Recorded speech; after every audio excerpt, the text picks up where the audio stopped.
Hey guys, welcome to the channel or welcome back to the channel. This is Coach Dave, and in today's video, which is going to be a two-part video, I'm going to be releasing the other one later on today.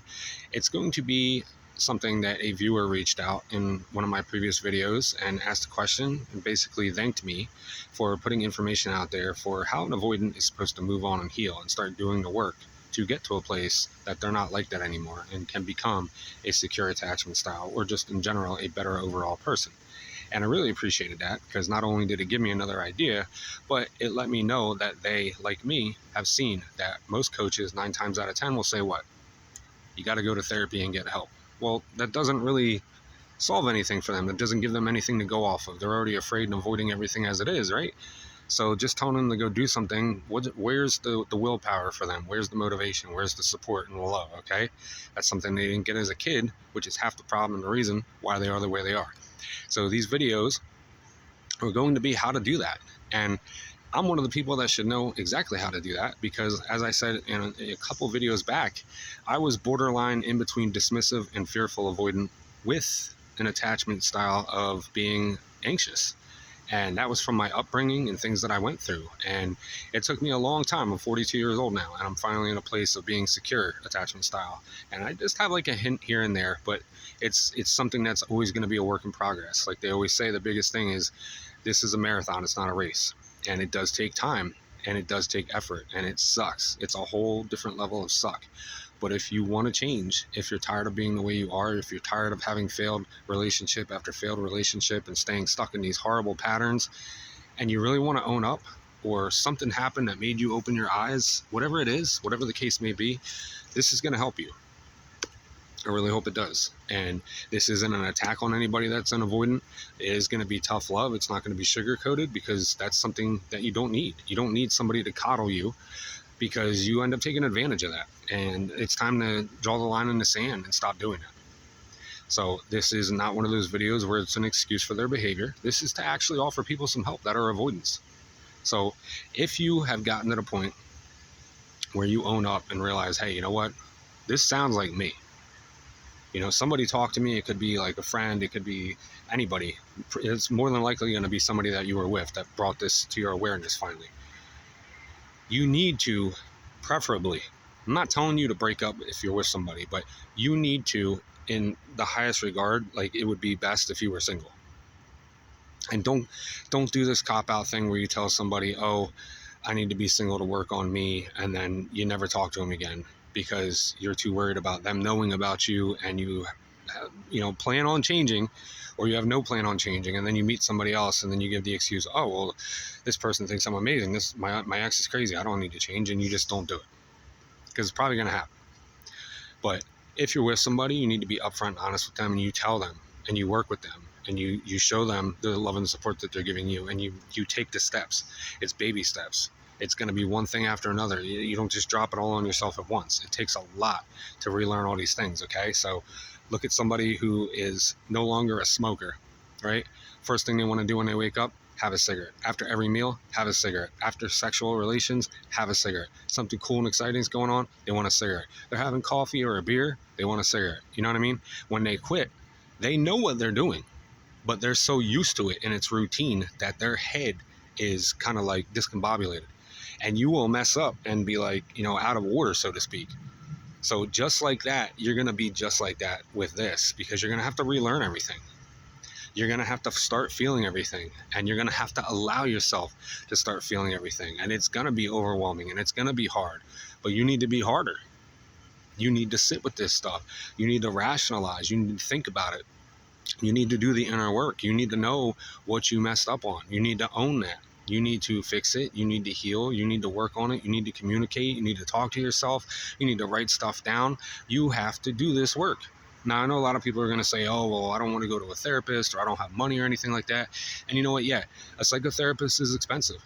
And it's probably going to be the best thing for you because it's going to give you the most help and it's going to give you the quickest results.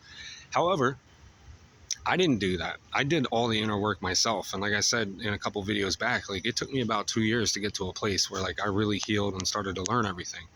So you can do it on your own. You can do it with a partner. You can do it through therapy. You can do it. You just have to put your mind to it. So A huge thing, if you're single, it's going to be a lot easier. You don't need to destroy somebody else's life trying to heal yourself. You don't need to bring them down. And if you're with somebody and you own up to it and you let them know, and if they want to walk away or they can't deal with it, then you respect that. Like I said, I'm not trying to tell you to break up with somebody if you're with them and you're in a relationship, but you need to make it work. And you can't take it out on your partner for bringing this to your attention. You can't make them suffer because they're willing to help you and love you. The very thing that you're running to, that love, that communication, that depth, that connection, is the very thing you run from. You have to figure out your why. For me, when I was younger, my parents, love them to death, God rest both their souls, they were drunks, and they did do drugs here and there. And when you're intoxicated and you're being like that, you're not in the right mindset, you're not as loving, you're not as caring, you generally avoid, you push away. That's how I felt. And I always felt like my brother got more love and time and attention than me, and that really made me feel anxious. That made me feel like I had to overexert myself to try to get the same level of love and respect that he got. That made me feel less than. That made me feel like, why does he get it so easily and I don't? I have to work for it. That's basically where my attachment of being anxious came from, because it made me feel like I was never good enough and I had to chase and overprove and overexert myself.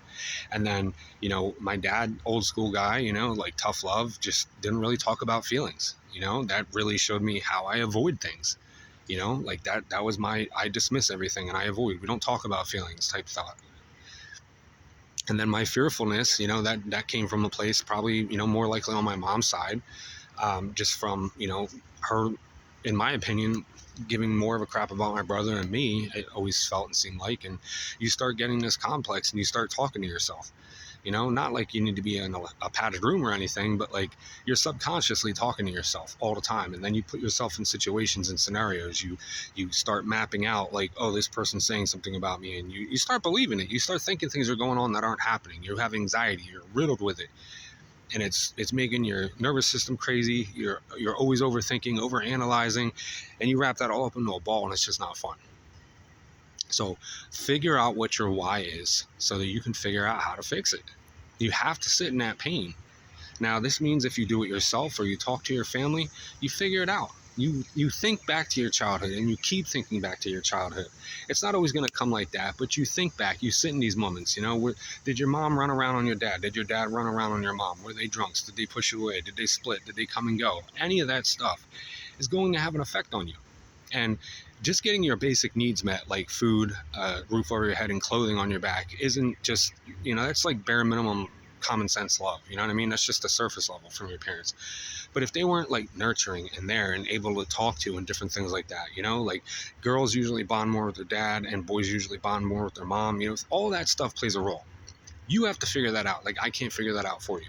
And nobody else can either, unless it's a psychotherapist, and you're going to be willing to be honest and not lie and BS them to death. Take off the fake facade and be straight. Once you start doing that, I say this all the time, repetition is the mother of all skill. How do you get good at a skill? You repeatedly keep doing it. So if you can do that, you're going to master it. You're going to be able to call yourself out on your own BS. You got to think of it as if your head is a house, your brain's on fire, and there's a little kid sitting in there, okay? And you're the fireman. You're not going to run this time. You're not going to avoid it this time. You're going to run into that fire and you're going to save your inner child. You're going to get him out of there. You're going to get her out of there, and you're going to make that work. And of course, that's a metaphor, but that's how you got to look at it. And whenever these things come up, no matter how hard they are, you have to sit in it. You have to absorb it. You have to soak it up, and you don't point the finger. You don't make excuses. You learn from it. You heal, and you start small every time, and you keep making yourself aware of it. You call yourself out on your bullshit.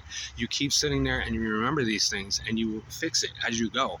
And the more you do this, the more often you do it, it's just going to become secondhand nature, just like with anything else. And the more you correct yourself, the more you get your mind right, and you start getting your body used to the oxytocin levels, and you start getting used to what's good feeling and what's grief and what's actual sorrow and misery, and you allow yourself to feel all these emotions.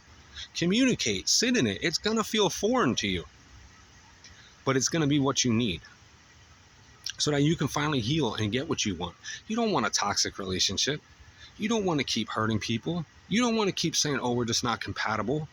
It's not the same as having a mature conversation where you don't just leave somebody over something ridiculously simpleton and you give them no clarity, no closure, and you just abruptly leave after telling them they're the world and you want them and you want a family with them and everything that they've done for you. And you just, oh, I'm good. And then, oh, I don't know how I get over people so quickly. I just can do it. No, because you don't allow yourself to sit on anything. You don't allow yourself to feel. And that's not strength. That's actually a huge weakness. So you feel these things. You trudge through these things. You correct your way of thought. And you will start to heal. And then you implement it in everything you do in life, whether it's just out with your friends, whether it's family, whether it's you by yourself. When you're watching something, you think about it and put yourself, like, what would you do? Like, actually, what would you do? With your relationship, at work, no matter what it is you're doing, you use that all as tests. You don't use people. All right? You don't use people. You don't just go for, oh, well, this is a serious relationship. Oh, this is just a quick fling, and keep following that toxic pattern. These people are humans. They have thoughts and feelings as well. And you don't need to create more broken people, because that's what you're doing. You don't need to destroy anybody. They're not rats for your lab experiment. Okay? You don't do that anymore. And you start to heal and you fix all that stuff. That's how you do it. It's that simple. Whether you do it alone, whether you do it with a therapist, whatever your method's going to be, all of the above if you want. Hold yourself accountable and keep the work going. Keep doing it. Sit in the uncomfortable. Become comfortable with it. Repetition is the mother of all skill. It's going to get easy. It's going to be hard at first, but it's going to get easy. And you take it one step at a time, one day at a time, one thing at a time, and you keep going with it. And once you master one, you go to the next and you keep doing it and you keep searching and you keep digging deep and you think about everything that you went through from your childhood. You think about every relationship that you were in all the way up to where you are now. You think about everything that you did wrong, whether you cheated, whether you lied, whether you put on a fake persona, whether you were chasing a fallacy of the one that doesn't exist because you just want somebody so perfect that you don't have to change or step up or be anything. They just accept you fully 110% for who you are, because who and what you are isn't real. You're giving a watered down version of yourself because you're afraid to let down your walls and open up and actually get real acceptance and love because of everything that happened to you. And I'm telling you, man, it's like a weight gets lifted off of you. So I'm going to cut the video here. That's part 1. Part 2, we're going to get into the rest of this. I should be able to finish it up in the second video. I hope this helps you. Thank you again for the comment. It was a great video idea, and I'm glad to be one of the only people that I've at least seen that's willing to put this type of video out for any type of avoidant to try to heal themselves if this is what you really want to do. I'll see you in the next one. God bless. Have a great day.